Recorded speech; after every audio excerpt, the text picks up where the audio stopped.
Hai semua, Shalom. Bertemu kita lagi di ruangan Rhapsody Reality TNI Malaysia. Hari ini kita akan mendengarkan firman Tuhan yang bertajuk Kemuliaan melalui Gereja. Ayat pembukaan kita pada pagi ini iaitu Efesus 3 ayat 20 hingga 21. Mari kita sama-sama membaca ayat Injil. Bagi dialah yang dapat melakukan jauh lebih banyak daripada yang kita doakan atau fikirkan, menurut kuasa yang bekerja di dalam kita. Bagi dialah kemuliaan di dalam jemaat melalui Kristus Yesus, turun-temurun sampai selama-lamanya. Amin. Dalam bab pertama dari kitab Efesus, Rasul Paulus mula menjelaskan melalui roh siapa itu Kristus, apa kaitannya dengan Allah, dan siapa itu gereja jemaah.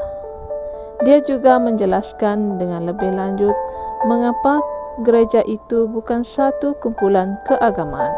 Sebaliknya, gereja itu adalah tubuh Kristus yang penuh dengan kemuliaan. Saudara-saudari terkasih, dalam Efesus 3 ayat 6 menyatakan, dia menjelaskan bahawa orang bukan Yahudi turut menjadi ahli-ahli waris, anggota daripada tubuh yang sama dan peserta dalam janjinya di dalam Kristus melalui Injil. 1 Korintus 12 ayat 27 memberitahu kita bahawa kita adalah tubuh Kristus dan anggota-anggotanya yang khusus. Bagaimana kita menjadi anggota-anggota tubuh Kristus? Ia adalah dengan pembaptisan ke dalam Kristus pada masa kelahiran baru. Ayat Injil tema kami mengatakan, bagi dialah kemuliaan di dalam jemaat melalui Kristus Yesus turun-temurun sampai selama-lamanya. Amin. Perkataan Yunani yang diterjemahkan sebagai turun-temurun adalah genisia.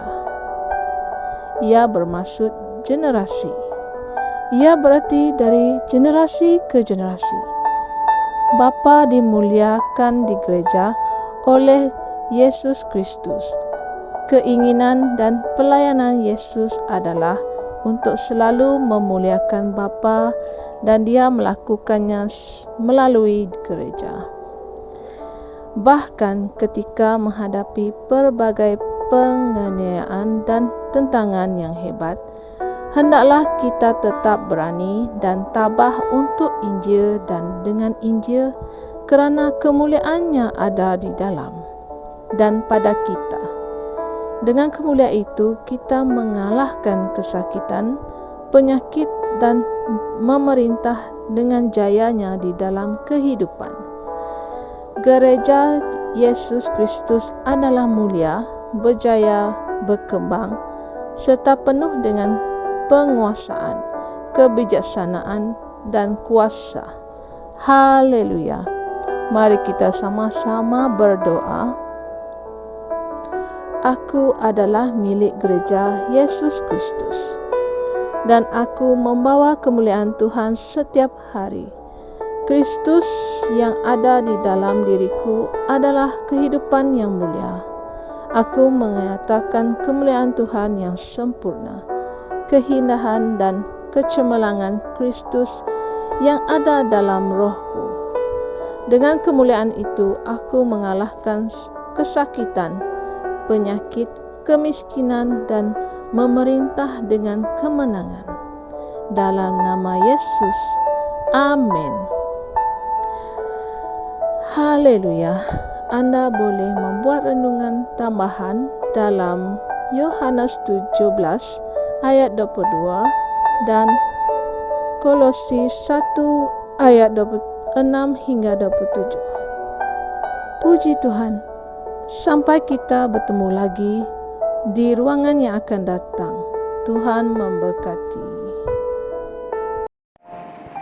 Kami percaya saudara-saudari semua telah diberkati dengan perkongsian firman dari Rhapsody Reality. Bagi sesiapa yang ingin menjadikan Yesus Kristus sebagai Tuhan dalam kehidupanmu, kamu boleh mengucapkan doa ini bersama dengan saya.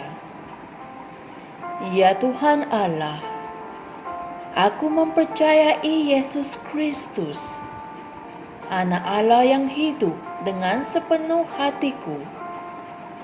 Aku percaya Dia telah mati untukku dan Allah telah membangkitkan Dia dari kematian. Aku percaya Dia hidup hari ini.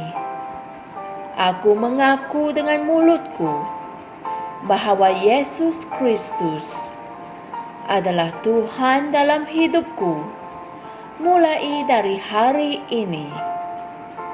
Melalui Dia dan di dalam nama-Nya, aku mempunyai kehidupan yang kekal.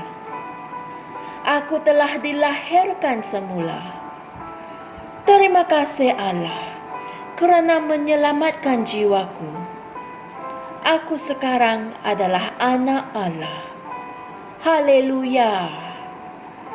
Tahniah, sekarang kamu telah menjadi anak Allah.